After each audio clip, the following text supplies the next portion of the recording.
నమస్తే, welcome to Andhraprabha.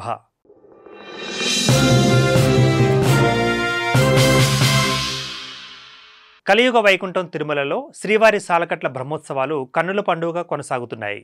ఈ ఉత్సవాల్లో 5వ రోజున మలయప్ప స్వామి గరుడ వాహనంపై తిరుమాడ వీధులలో ఊరేగుతూ భక్తులకు దర్శనమిచ్చారు.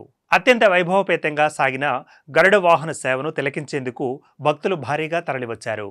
ఈ మహోన్నత వేడుకను భక్తులంతా వీక్షించడానికి వీలుగా అధికారులు మాడవీధుల్లో భారీగా స్క్రీన్లను ఏర్పాటు చేశారు.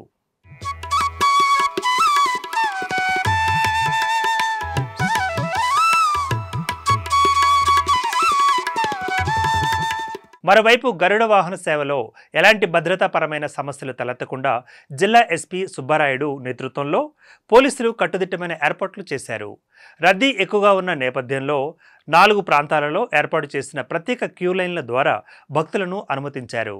తిరుమలలో 2700 సీసీ కెమెరాలతో నిఘా పెట్టారు. అలాగే 5000 మందికి పైగా భద్రతా సిబ్బందిని మోహరించారు.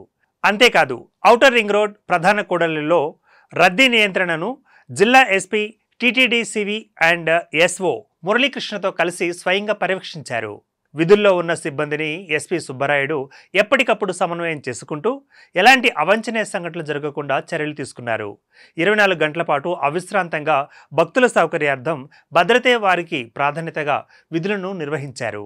కాగా పోలీసుల భద్రతా ఏర్పాట్లపై భక్తులు సంతృప్తి వ్యక్తం చేశారు. వారి పనితీరును కొనియాడారు.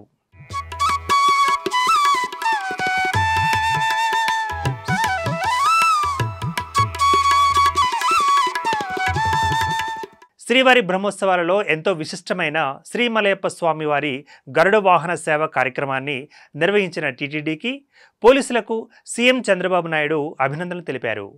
స్వామివారి గరుడ వాహన సేవలకు దేశ విదేశాల నుంచి తరలివచ్చిన 4 లక్షల మందికి పైగా భక్తులకు సౌకర్యాలు కల్పించడాన్ని ప్రశంసించారు. ఇక ఎలాంటి ప్రమాదాలు సంఘటనలు జరగకుండా భద్రతా చర్యలు తీసుకోవడాన్ని సీఎం చంద్రబాబు అభినందించారు.